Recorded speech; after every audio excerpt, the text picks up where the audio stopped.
Salut mes chers zéros, j'espère que vous allez bien. Aujourd'hui je voudrais vous montrer deux façons pour tracer des courbes d'élévation topographique sur un relief comme celui-ci. Alors une façon pratique, facile à exécuter mais pas si jolie que ça.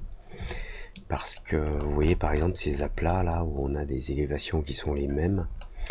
On n'a pas simplement un joli trait, quoi. On a une surface. Mais ça, c'est facile à faire. Comme vous le voyez, là-bas au fond, voilà. Quand on est dans une certaine surface, enfin, quand on est à peu près dans la même élévation sur une certaine surface, ça nous fait des taches. Ceci dit, ça peut être joli, d'autant plus joli si on s'amuse à déplacer, puisque là c'est fait avec une texture qui est projetée. Alors attendez, je vais simplement désactiver le thicken. Voilà, si on s'amuse à projeter notre texture et à la déplacer, ça peut être, ça peut donner un effet sympa. Donc on va regarder ça, puis il y a une autre méthode qu'on va regarder ensuite, qui permet là d'avoir des jolis tracés. C'est un petit peu plus compliqué, un petit peu plus difficile de revenir en arrière et de refaire si on a besoin de modifier des paramètres. Mais bon, allez, on va commencer par cette scène-là, enfin cette méthode-là, qui est en fait très simple. On va projeter une grille. Ah oui, j'ai pas désactivé l'autre là. Voilà, on fait une projection d'une texture à plat, voilà, puis on la répète et on l'utilise dans le canal alpha pour avoir des lignes opaques, des lignes transparentes. Donc je vais simplement copier là mon plan qui contient un displacer et une surface de subdivision que je colle dans un autre fichier. Il m'a pris la texture avec, je vais juste enlever la texture, voilà. On vire la texture, voilà. Donc ça c'est une topologie que j'ai, donc c'est un plan avec beaucoup de subdivisions, enfin beaucoup, 128. J'utilise un displacer avec un shading et j'utilise une image parce que ça c'est une région de France qui existe, voilà, en vrai. Donc maintenant moi ce que je voudrais c'est projeter des lignes horizontales qui soient sur les mêmes niveaux. Alors pour faire ça je vais utiliser une texture que je vais créer par exemple sous Photoshop qui est très simple. C'est une espèce de ligne verticale ici, je crois qu'elle fait 16 pixels de large et je sais plus combien de haut. On va aller voir ça dans le menu image, image size, voilà, 16 pixels de large et 1024 de hauteur. Et j'ai tracé juste un petit rectangle blanc en haut qui va nous servir à dire là c'est opaque et puis là c'est transparent. Puis si on répète ça verticalement, on va avoir de l'opacité, enfin de la transparence et hop un petit bout d'opacité, puis de la transparence et hop un petit bout d'opacité. Et ensuite on peut le répéter horizontalement autant qu'on veut, puisque la largeur étant remplie, ici horizontalement ce sera toujours opaque et là au noir ce sera toujours transparent. Donc cette image s'appelle line01.psd. Alors je vais créer un matériau, voilà. Je vais lui donner une couleur pour qu'on voit bien les lignes. Je vais mettre un vert fluo. J'enlève la réflectance et ici dans le canal alpha je vais utiliser un alpha, donc je l'active et je vais utiliser une texture que je vais charger là, load image, ou ici, et je vais charger donc on va le trouver, elevation lines, voilà, line01.psd, ouvre. Est-ce que tu copies dans le dossier projet? Non, il y est déjà. Et alors là c'est difficile à voir, mais on a un tout petit bout qui est opaque en haut là. Il y a une toute petite tache noire là qui est opaque. Voilà, donc là j'ai ma ligne d'opacité, donc qui dit dans le canal alpha, ce qui est blanc là en haut c'est opaque et puis le reste c'est transparent. Donc si j'affecte directement ce matériau à mon plan subdivisé, Alors voilà ce que j'obtiens. J'ai une projection, alors attendez, je vais enlever les lignes, voilà. J'ai une projection, donc j'ai du vert en haut, et puis jusqu'en bas, j'ai plus rien. Jusqu'à revenir ici, un petit défaut qui doit être dû à l'anti-aliasing. J'ai un petit peu de vert qui réapparaît, ça n'est pas grand chose. Donc là, j'ai appliqué ma texture. Comment dire, vue d'en haut, si je puis dire ainsi. Attendez, je vais mettre la texture sur le plan et je vais désactiver la subdivision.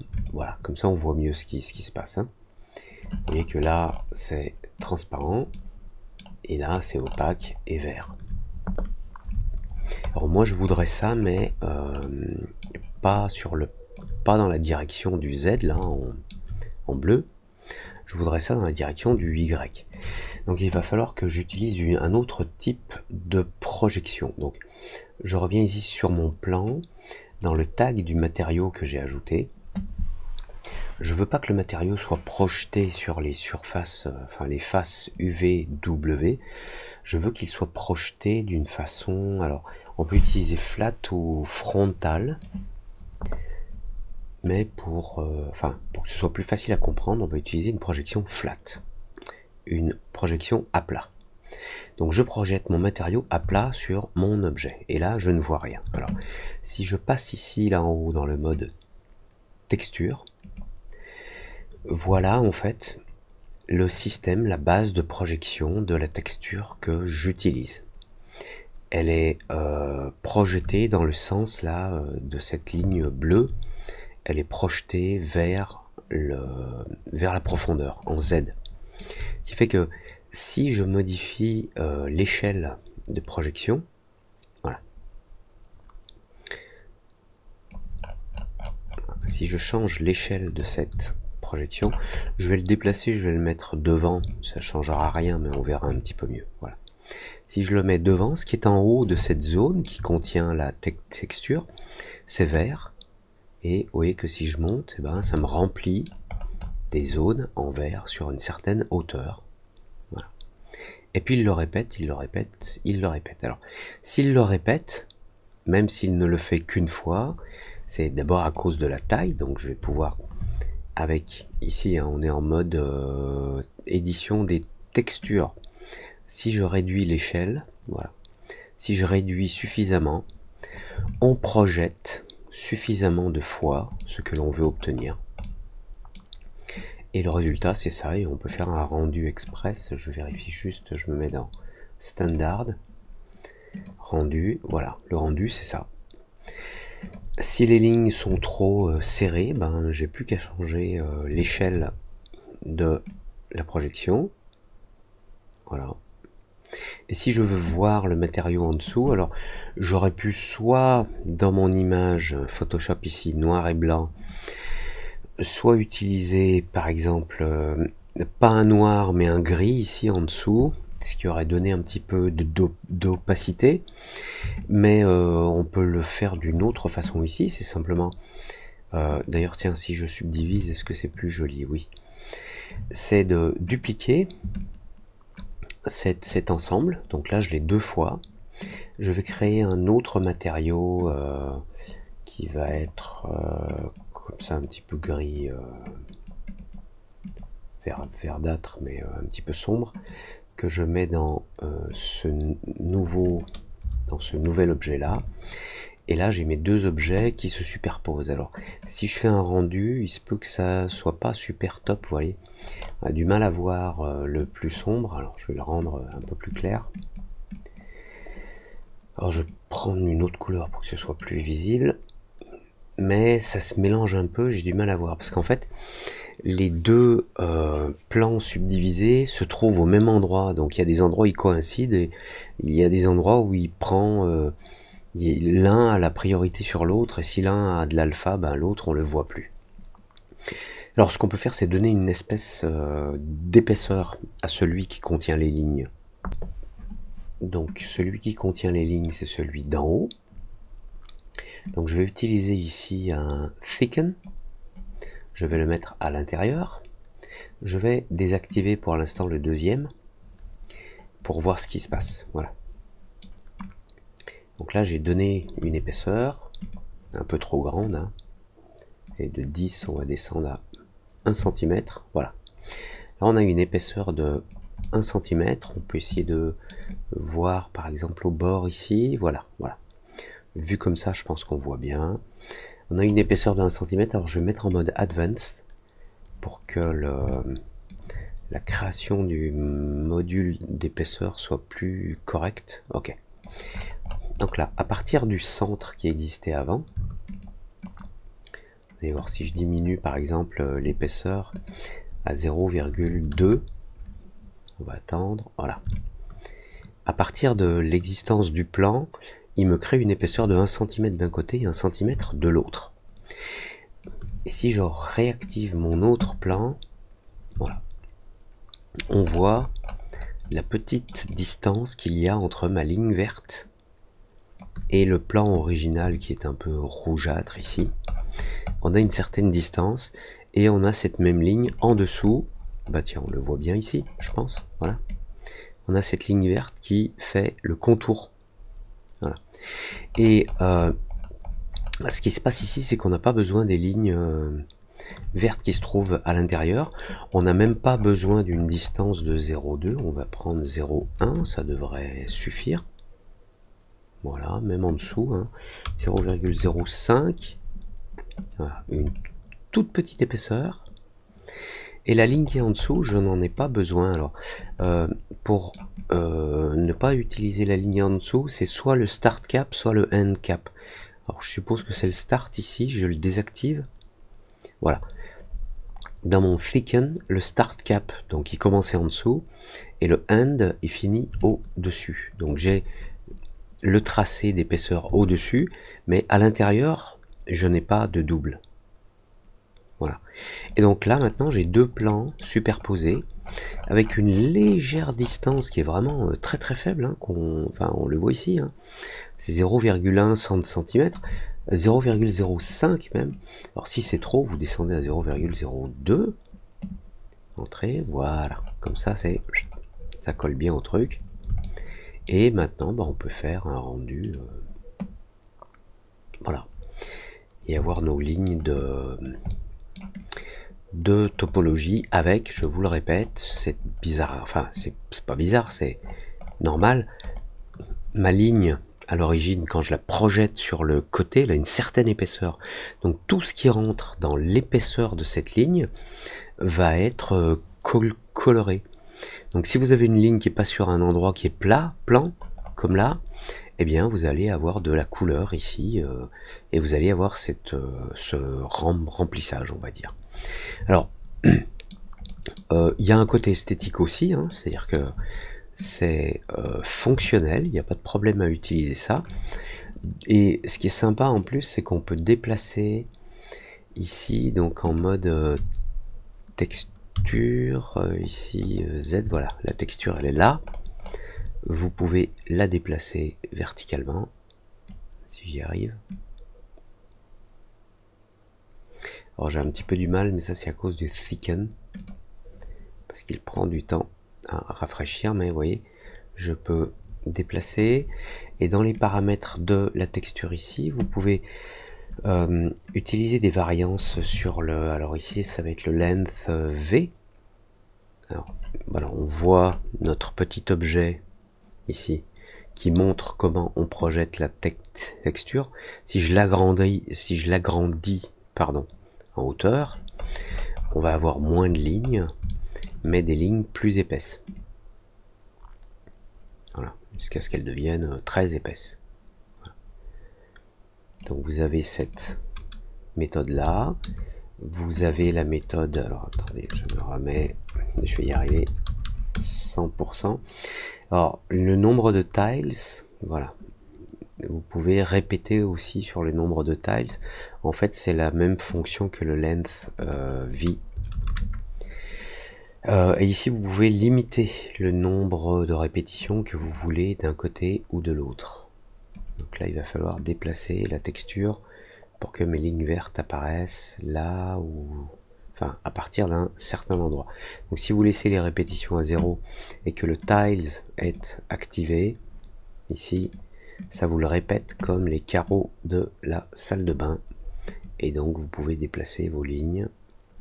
Et encore une fois, avec l'échelle, vous pouvez choisir la quantité de lignes. Ici, on est en mode texture. On édite la texture qui se trouve là, qui est éditée d'une façon flat, à plat, de ce côté. Voilà, on projette là, comme ça, de là où je suis devant l'écran, en profondeur. Et voilà ce que l'on obtient. Donc on a, je le répète, une texture qui a une couleur verte. Alors je peux mettre en rouge, hein, ou une texture qui a une couleur bleue. Et un canal alpha qui dit bah il y a une partie qui est opaque et une grande partie qui est transparente. Et si je le répète, j'obtiens ça. Et donc quand je fais un rendu, j'ai ça. Alors je vais réactiver le thicken. Voilà, pour avoir une épaisseur. Voilà, et mes lignes s'affichent par-dessus. Il faut zoomer pour le voir, mais vous voyez, mes lignes s'affichent bien par-dessus. Vous le voyez là, c'est pas évident à voir, mais voilà, ça s'affiche vraiment par-dessus l'autre objet. Ok, on a deux objets qui sont les mêmes. Alors, ce qui est intéressant dans ce mode-là, c'est que si vous voulez faire des modifs sur votre plan original, vous n'avez qu'à utiliser en fait une instance du plan original. Donc si je prends une instance de ce plane, voilà. Donc là j'ai plane instance, donc qui est raccordé à plane. Alors je vais l'appeler plane base, ça c'est la base. Là j'ai un objet qui est une instance. Cette instance je vais la mettre ici dans la subdivision avec la texture et le fong qui va avec. J'enlève ce plan là et maintenant lui, ce plane instance, c'est une copie de lui qui contient le displacer, et donc je le resubdivise et je lui donne une épaisseur, ce qui fait que maintenant si je modifie mon plan, mon plane base, par exemple si je modifie la hauteur dans le displacer, ici on est à 257 cm, si je mets 200, les deux vont être modifiés en même temps. Voilà, ça fonctionne.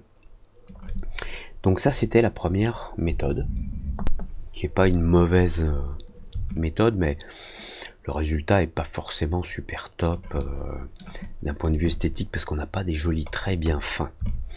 Donc il y a une autre méthode. Alors je vais dupliquer, je vais prendre ce plane, je vais prendre tout ça là, plane base, displacer, subdivision, je copie ça dans une nouvelle scène, je le colle, voilà.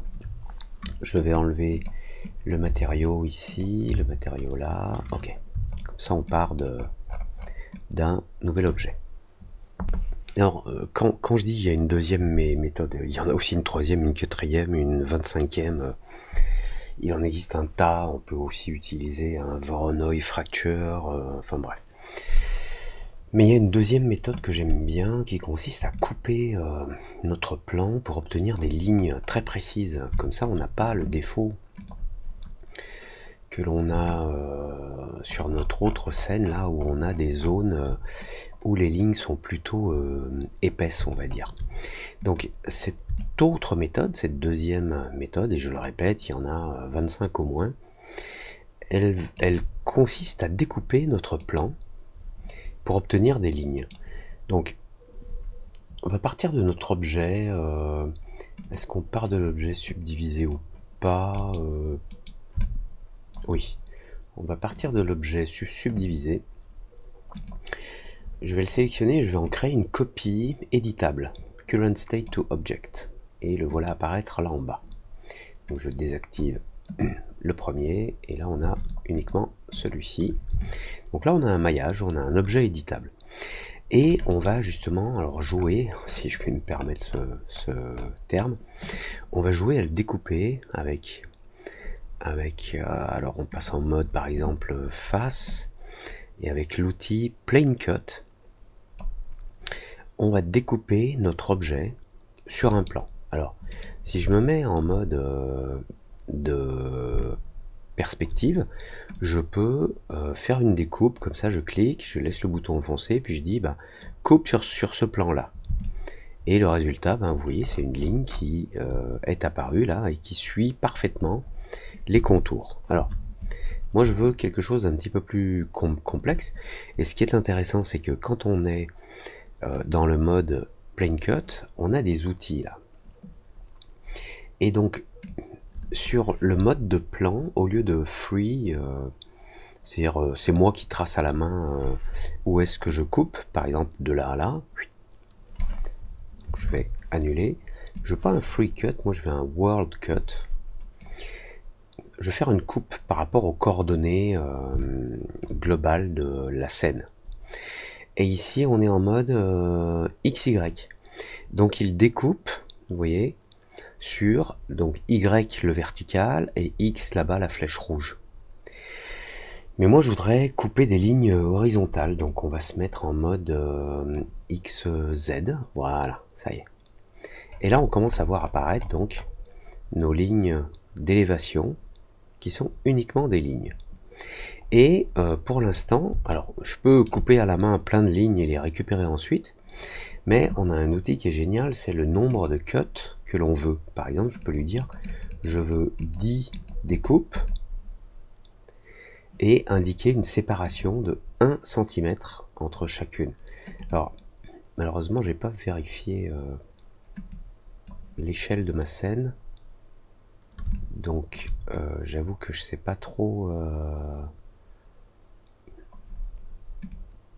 Hop là, je pense qu'il faut prendre quelque chose de à 1 cm, voilà. À 1 cm, vu sur le côté, on a déjà 3 découpes. Donc, alors on va essayer là. Voilà. Si je mets ma souris en haut, ici j'en ai que 2. Donc on va se mettre à 0,2 cm en offset pour mes 10... Ah non, excusez-moi, c'est pas un offset. Allez, je vais remettre ce paramètre, restore to default. C'est le spacing ici, on va se mettre à 2 cm. Voilà. Mes découpes vont être espacées de 2 cm. Est-ce que j'en ai assez ou pas? Bah, c'est à moi de voir en fait. Donc je vais me mettre ici de profil. Il y a un petit peu du mal là. Voilà. Est-ce que j'ai un nombre suffisant de découpes ici? Si ça me convient, ça me convient. Hein. Le mieux, c'est quand même de se mettre sur la vue de côté, sur le point le plus haut. Donc ici. S'il veut bien, voilà. Et de voir si on a des lignes en bas. Alors, puisque j'en ai pas en bas, ça veut dire que j'en ai pas assez. Voilà. Donc je monte ici à 10, 12. Je découpe par 12 et parce que allez, on va découper spacing, on va mettre 1.5. On va monter les découpes à 18 lignes. Voilà, on va prendre un truc comme ça et on va juste activer, enfin bien faire attention d'utiliser la fonction select cuts parce que je vais faire ma coupe en cliquant et je veux que mes courbes soient sélectionnées, comme ça je vais pouvoir les extraire. Donc là je clique, voilà, maintenant clic du milieu et je reviens sur cette vue. Je peux quitter mon outil ou plutôt venir en mode border. Normalement mes lignes auraient dû être sélectionnées, j'ai raté un truc, j'étais pas en mode border. Bon, donc c'est pas grave, je vais recommencer. Je fais un CTRL Z, je reviens ici sur mon outil de cut. Je suis bien en mode, enfin border, en mode edge. Je viens ici sur cette pointe. Ah, mais j'ai décoché le select cut, excusez-moi. Donc qu'est-ce que je peux voilà, voir mon outil de découpe. Oui, excusez-moi, c'est parce que j'avais désélectionné le select cut. Donc maintenant je clique, voilà. Je reviens en vue de côté, et si je viens en mode Age, enfin en mode oui, Age, là les lignes sont sélectionnées. Alors je passe sur l'outil de sélection, mais mes lignes là sont bien sélectionnées. Et là, ce que je vais faire, c'est que je vais extraire ces lignes.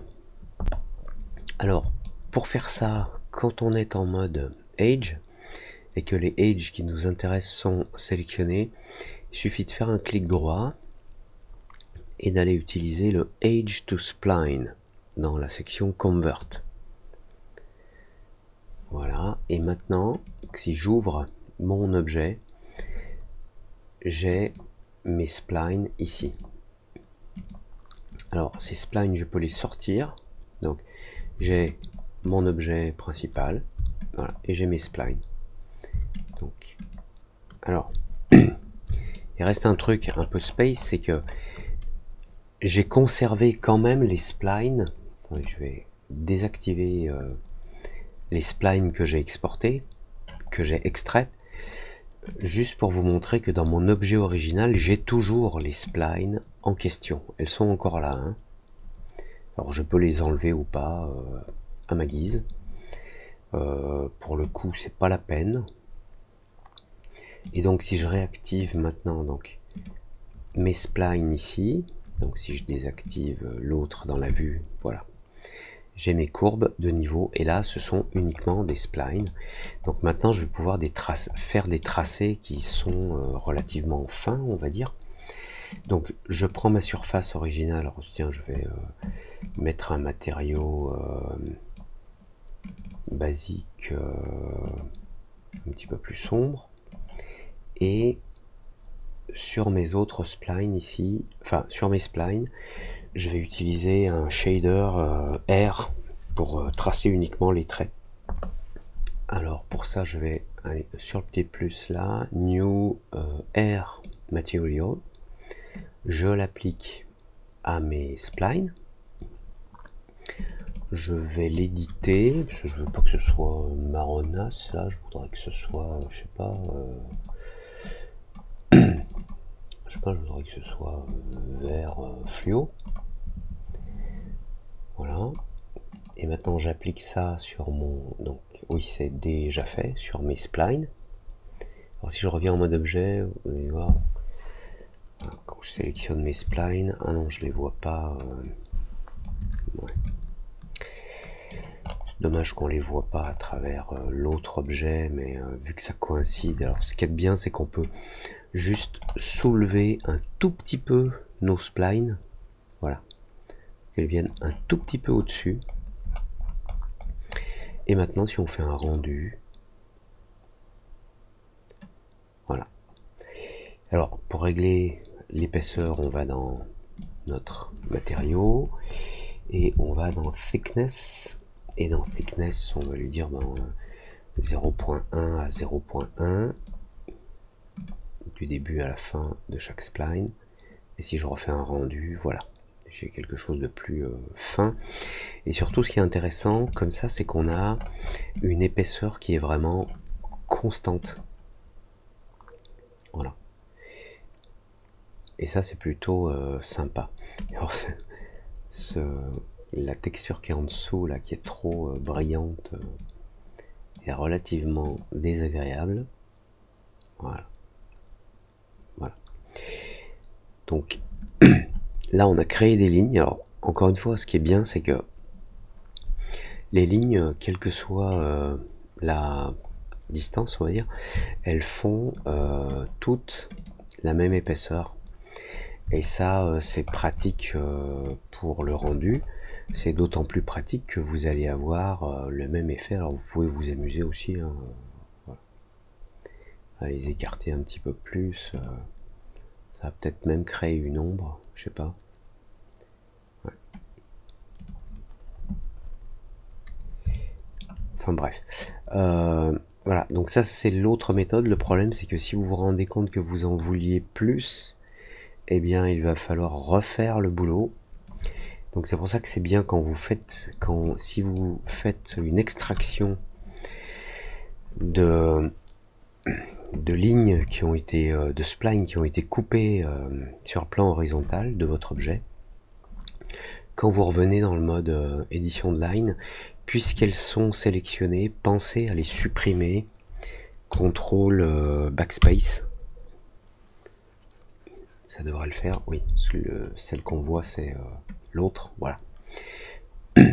Si vous faites un CTRL backspace quand vous avez fait la subdivision ici avec le plane cut, voilà. Là je fais une sélection.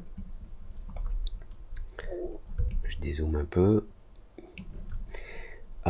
Je fais l'extraction ici, clic droit, Edge to Spline, je vais obtenir un nouvel objet qui est là, donc je le mets en dessous. Je fais ce que j'ai à faire avec, mais ici dans Subdivision Surface, si vous êtes en mode Edge, vous pouvez faire un CTRL Backspace et ça efface les lignes que vous aviez. Voilà. Alors, il y a d'autres méthodes encore qui permettent, alors, comme ici, par exemple, ici c'est un plan qui est déformé avec une image qui contient des niveaux de gris. Vous pouvez par exemple dans Photoshop, alors je vais vous montrer ça dans Photoshop, voilà. Ça c'est l'image avec des niveaux de gris qui dit, voilà, ben, les endroits les plus clairs sont plus hauts, les endroits les moins clairs sont plus bas, etc. Et vous pouvez par exemple vous amuser à, enfin vous amuser, oui si ça vous amuse, mais vous pouvez créer un script qui va prendre une image de base, par exemple celle-ci, l'image qui sert de déformation dans l'élévation. Alors ça s'appelle pas élévation, ça s'appelle displacer, voilà. L'image utilisée dans le displacer ici dans le shade shading. Vous pouvez reprendre cette même image dans Photoshop et vous pouvez utiliser dans Filter, Stylize, Trace Contour. Et si vous faites un script, vous pouvez vous amuser à créer un tas de calques avec des lignes de contour à des niveaux différents. Ici 69, 70, 72, 75, hein. Vous faites un script qui va vous créer toutes ces lignes et après vous rapatriez, vous mixez le tout sur une seule image et vous aurez un mapping que vous pouvez appliquer directement. Enfin oui, une carte de map, tiens, on va le faire en vitesse. Donc juste je duplique et je reduplique. Je garde mon image originale, je vais prendre celle-ci, je vais faire un filter, donc Stylize, Trace Contour. On va tracer un contour par exemple ici à 80. Je fais OK. Je prends un autre calque qui est le même, enfin le même que le calque original. Je fais un Stylize, Trace Contour. Ici pour le coup on va monter par exemple à 92. Maintenant je mixe les deux, c'est-à-dire que ce premier calque je vais le mixer avec l'autre en le mettant par exemple en multiply, comme ça j'ai les deux. Tiens, on va en faire un autre. Hop, je duplique, je le mets là en haut. Ah oui, mais vous voyez pas en bas à droite là. Voilà, en bas à droite là, voilà. J'ai mon image originale là, hein, je la duplique. Voilà, je la mets là en haut. Donc maintenant je vais en faire encore un autre ici. Là, je vais faire lui, je vais faire un, donc filter, stylize, trace contour. Et à 92, on va passer, je sais pas, à 100. On va reprendre encore une autre image. On va refaire un filter, stylize, trace contour. Je sais pas moi, 113. Peu importe. Le mieux ici, ce serait de faire un script. Maintenant, mes trois images d'en haut, là, je les mets en multiply. Comme ça, j'ai... Oups. Comme ça, j'ai le détracé de contour. Voilà. Au pixel. Bon. Et cette image-là, donc élévation, trace, contour, PSD. Voilà. Je la sauvegarde. Je retourne ici dans After. Je reprends... Dans After, dans... non, cinéma, 4D. Je reprends ça, je crée une nouvelle scène, je colle ça. Je le réactive. Et en guise de texture, donc je vais créer un matériau, par exemple, allez, jaune vif. J'enlève la réflectance et dans le alpha, je vais utiliser une image, donc load image. Et là, je vais charger mon image qui s'appelle donc élévation trace contour PSD. Ok. Transfert dans le dossier projet non.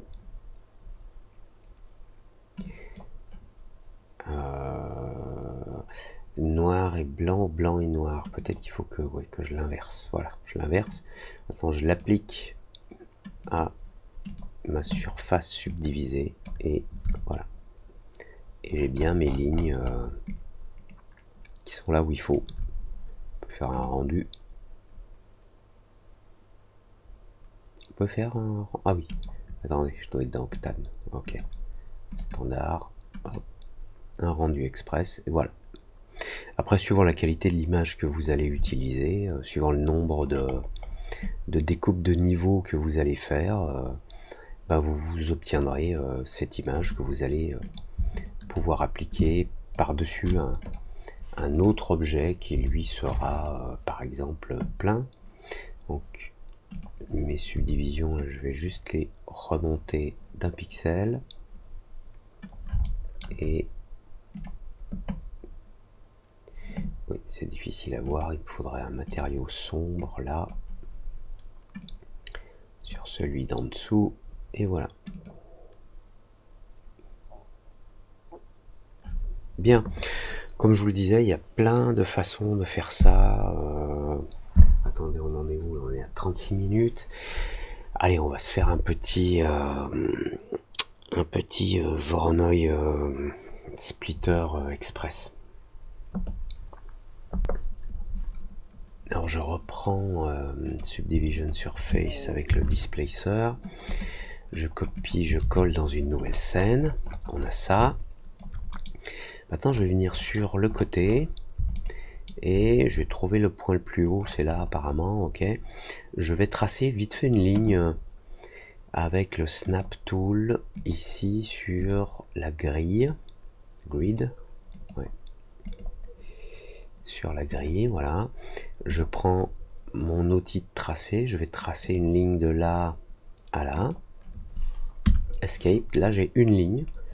Alors sur cette spline, donc là elle a une subdivision adaptative, je vais la mettre en naturel à 8, c'est-à-dire qu'elle est subdivisée en 8 morceaux. Maintenant je vais prendre, excusez-moi, c'est ici que ça se passe dans MoGraph, je vais prendre un Voronoi Fracture. Je vais mettre soit mon plan subdivisé dans le Voronoi Fracture. Donc le Voronoi il m'a découpé mon plan en plein de morceaux, enfin en un certain nombre de morceaux qui ont des couleurs. Alors quand je vais dans l'outil Voronoi Fracture, dans les sources ici j'ai un générateur de points qui génère 20 points ici. Donc je peux lui dire génère-en uniquement 2, donc j'ai 2 objets. Génère-en 27. Ok, génère-en, enfin génère 83 points. Mais ça c'est pas ce qui m'intéresse en source. Je vais enlever ça et je vais prendre la petite spline, la petite ligne verticale que j'ai créée, je vais la mettre ici. Et quand je vais dedans, normalement il devrait me le diviser verticalement, mais je vois pas l'effet. Est-ce que ça vient du Fixed Point Generators? Non. Count. Even. Je reste en even. Je veux 12, 10, 9. Ah, il est en train de le faire, il calcule là en bas, mais c'est super lent. Il faut que je le mette, alors par défaut, c'est quoi les valeurs par défaut? C'est even, et le nombre de points c'est 20. Alors je vais revenir sur ma spline de base là, et je vais la mettre en none, c'est-à-dire que j'ai 2 points en haut et en bas, et il n'y a pas de subdivision. Il calcule, il calcule, il calcule, et on chie, parce que j'ai beaucoup de polygones dans mon objet subdivisé. Il vaudrait peut-être mieux que je fasse la subdivision après, vous voyez? Voilà. Donc là, il a utilisé les points verticaux, on les voit là. Les points de ma ligne. J'ai enlevé le snap. Il a utilisé les points de ma ligne, ici, qu'il a divisé par 20 points. Alors si j'en mets 10, là il calcule là en bas. Seulement ici, il est en train de le faire sur la subdivision, donc ça fait beaucoup de travail. Alors, je vais virer la subdivision ici. Je vais mettre le plan de base dans le Voronoi. Voilà. Lui, il est coupé. On voit les lignes de hauteur. Et je vais le mettre dans la subdivision. Voilà. Donc la subdivision se fait après le Voronoi. Je vais pour l'instant enlever cette texture. Voilà. Donc mon plan, il est fracturé verticalement, comme on le voit ici. Voilà. Enfin, verticalement. Ce sont des tranches horizontales. Et ce qu'il y a de bien, c'est que dans le mode objet, on a un offset fragments. Si j'augmente un tout petit peu les valeurs, voilà, on obtient donc des espaces entre nos éléments. Si on les agrandit suffisamment, alors pour le coup je sais pas combien il va falloir agrandir. 1.5 c'est trop, on n'a plus rien. 1.3, 1.3, voilà. Alors ça c'est intéressant parce qu'on a des lignes horizontales, mais elles ont une épaisseur, mais on a quand même par endroit on a des surfaces. Donc c'est un petit peu embêtant, quoique quand on remet une subdivision, ça peut devenir joli. D'autant plus si je duplique ce plan de base avec une subdivision. Alors, je vais mettre là, si je le mets dans une subdivision, si lui il est foncé, voilà le Voronoi qui apparaît au-dessus. Alors ici en fait avec un petit peu le même, enfin un petit peu, beaucoup même, avec le même défaut que ce que l'on avait dans la méthode numéro 1 que je vous ai présenté. Ça peut être intéressant d'un point de vue esthétique, on peut faire des trucs, surtout si on change la hauteur par exemple des fragments. Voilà. Et puis vous avez dans le detailing, là vous avez des fonctions pour faire des trucs un peu complètement bizarres. Avec des relax age par exemple 5. Vous pouvez vous retrouver avec des choses voilà, assez étranges. Donc là j'ai un noise turbulence de 2, voilà. Ça peut permettre de créer des petits effets comme ça. Et encore une fois, c'est sur des lignes horizontales. Voilà. Bien, je pensais vous montrer deux techniques. On en a exploré deux de plus. Si ça vous a plu, comme d'habitude, abonnez-vous pour la suite. Un like si vous aimez, un j'aime pas si vous j'aimez pas. Et si vous j'aimez pas, vous j'aimez pas pour mettre un commentaire pour me dire qu'est-ce que vous avez pas j'aimé. Et on se retrouve très bientôt, très vite pour de nouvelles aventures,